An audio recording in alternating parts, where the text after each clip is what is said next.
Hello friends, welcome to my YouTube channel. तो आज की इस वीडियो में हम लोग डिस्कस करेंगे एसएसटी के कुछ क्वेश्चंस को जो कि हिस्ट्री से लिए गए हैं और ये क्वेश्चंस आपके जूनियर एडेड सुपर टेट के सिलेबस के अकॉर्डिंग होंगे। तो चलिए स्टार्ट करते हैं वीडियो को और देखते हैं क्वेश्चन नंबर 1।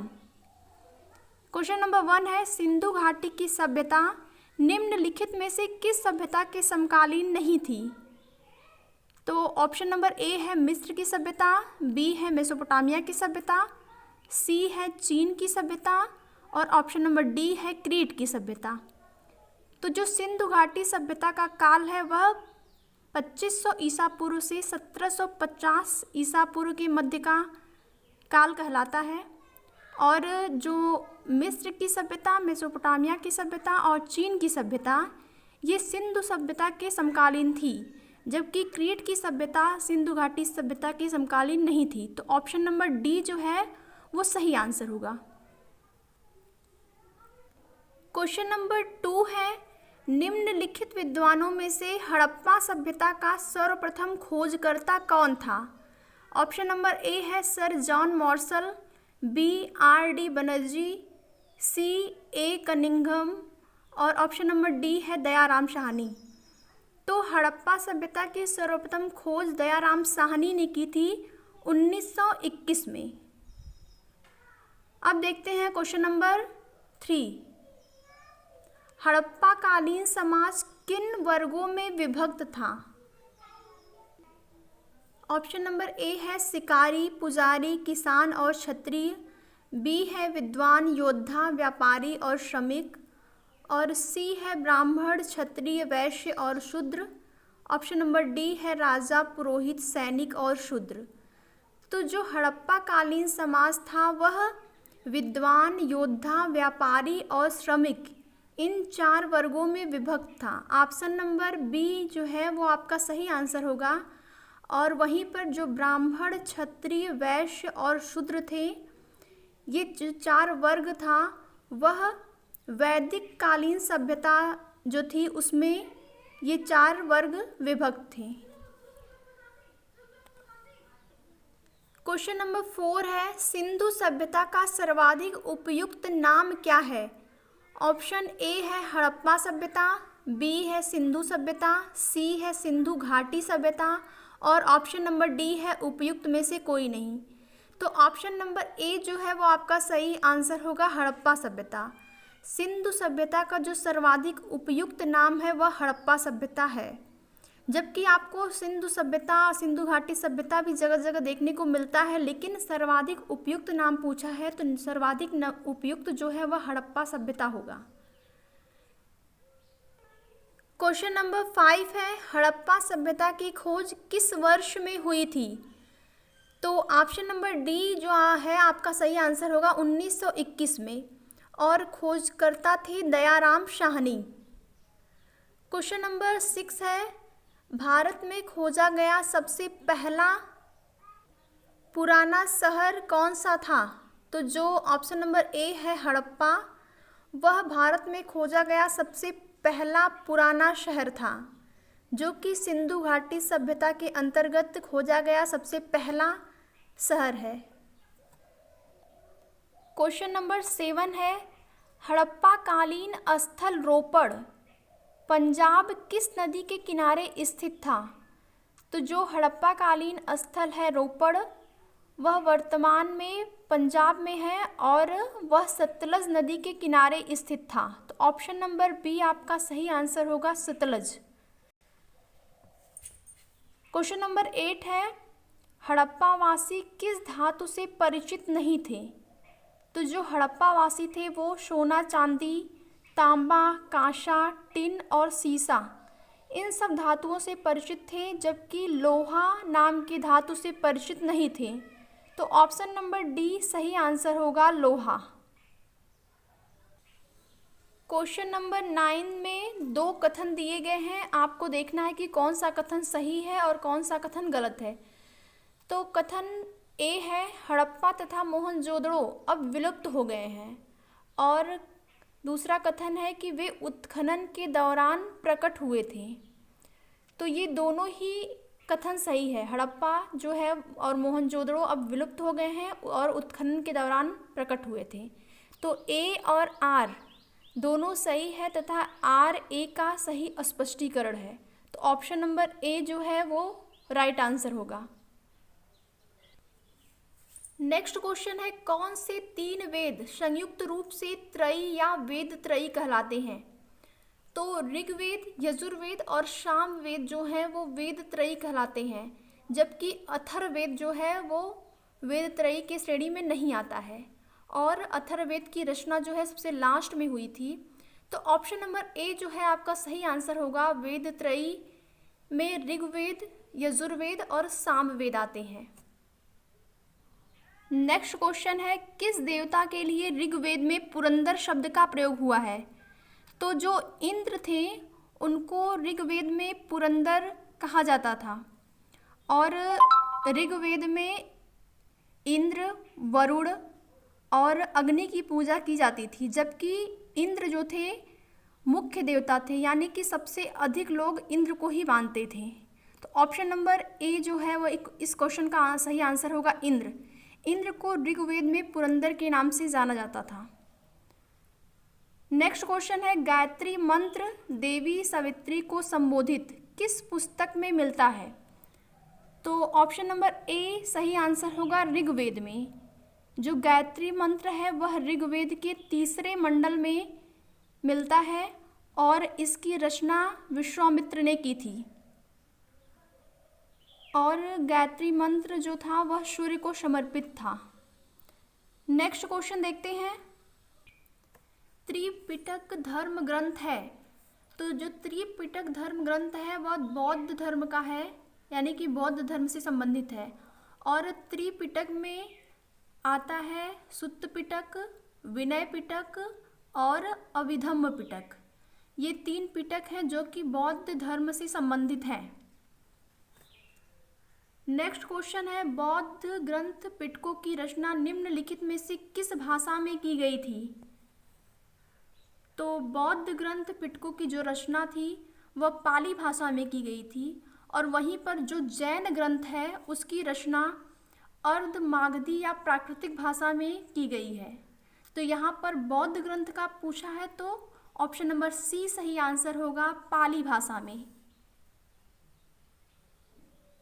नेक्स्ट क्वेश्चन है, गौतम बुद्ध द्वारा अपने धर्म में दीक्षित किया जाने वाला अंतिम व्यक्ति निम्नलिखित में से कौन था? तो सुबुद्ध जो था वह अंतिम व्यक्ति था जिसको गौतम बुद्ध ने दीक्षित किया था। ऑप्शन नंबर डी जो है वो सही आंसर होगा, सुबुद्ध।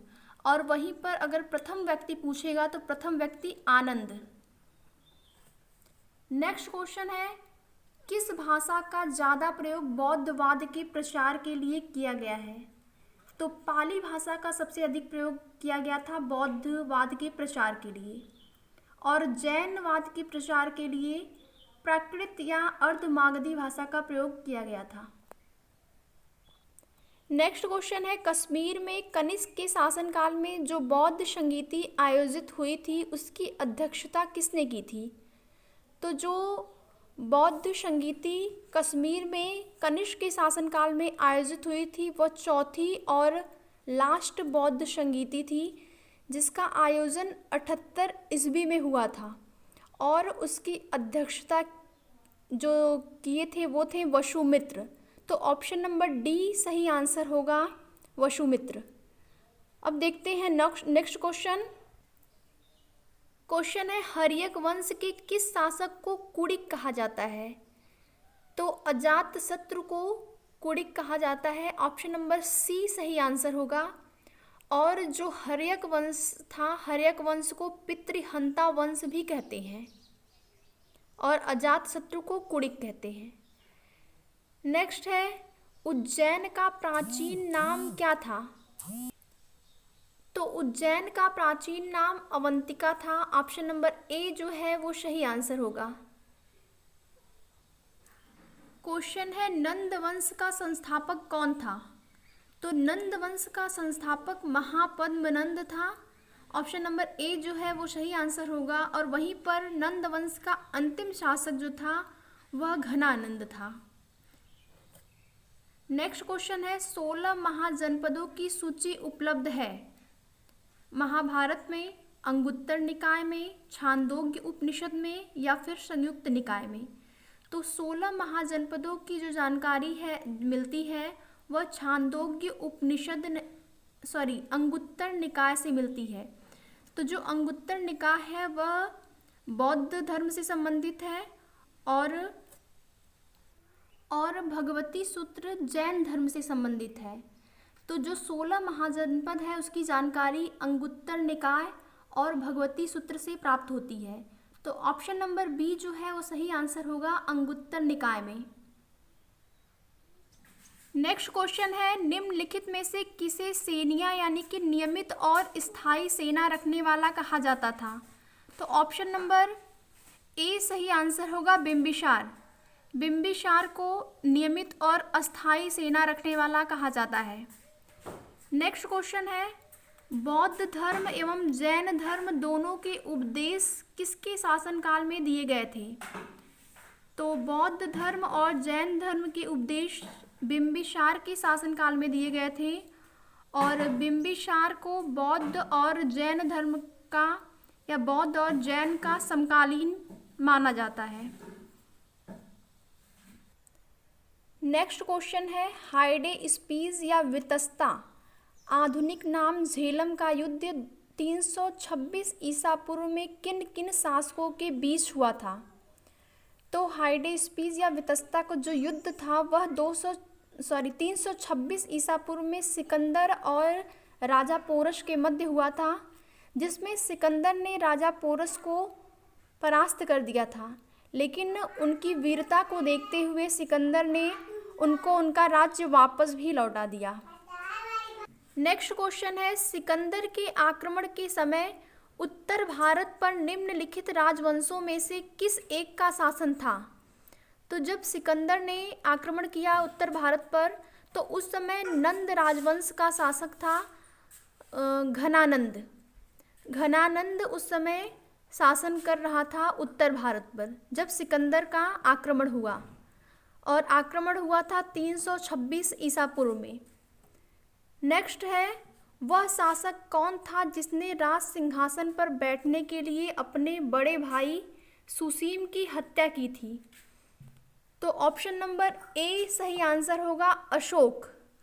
अशोक वह शासक था जिसने राज सिंहासन पर बैठने के लिए अपने बड़े भाई सुसीम की हत्या की। अशोक बिंदुसार का पुत्र था और उसने राज सिंहासन के लिए अपने 99 भाइयों की हत्या की थी। नेक्स्ट क्वेश्चन है निम्नलिखित में से प्राचीनतम राजवंश कौन सा है। तो मौर्य राजवंश सबसे प्राचीन राजवंश है। अगर हम ऑप्शन के अनुसार देखें तो सबसे पहला मौर्य राजवंश, उसके बाद आएगा गुप्त राजवंश और तीसरे नंबर पर कुषाण राजवंश और लास्ट में कण्व राजवंश। तो सबसे प्राचीनतम राजवंश जो है वह ऑप्शन के अकॉर्डिंग मौर्य राजवंश है। ऑप्शन नंबर ए सही आंसर होगा। नेक्स्ट क्वेश्चन है अंतिम मौर्य सम्राट बृहद्रथ की हत्या कर किसने शुंग वंश की स्थापना 185 ईसा पूर्व में की। तो पुष्यमित्र ने बृहद्रथ की हत्या की और शुंग वंश की स्थापना की। तो शुंग वंश का संस्थापक पुष्यमित्र है। तो ऑप्शन नंबर ए सही आंसर होगा पुष्यमित्र। नेक्स्ट क्वेश्चन है कण्व वंश का संस्थापक कौन था। तो कण्व वंश का संस्थापक था वसुदेव, यानी कि ऑप्शन नंबर ए सही आंसर होगा वसुदेव। और कण्व वंश का अंतिम शासक जो था वह था सुशर्मा। नेक्स्ट क्वेश्चन है पुरुषपुर निम्नलिखित में से किसका दूसरा नाम है। तो ऑप्शन नंबर सी सही आंसर होगा। पुरुषपुर जो है वह पेशावर का दूसरा नाम है। नेक्स्ट क्वेश्चन है सातवाहनों के समय में मुद्रा सर्वाधिक किस धातु की बनी थी। तो सातवाहनों के समय में मुद्रा सर्वाधिक जो थी वह सीसा नाम की धातु की बनी थी। और इसके साथ ही साथ चांदी, तांबा, पोटीन के भी सिक्के बने थे सातवाहनों के समय में। और जो सिक्के होते थे उन पर मछली, जहाज और शंख के चित्र भी मिले हैं। तो ऑप्शन नंबर ए सही आंसर होगा। सर्वाधिक जो था मुद्रा वह सीसा धातु का बना था।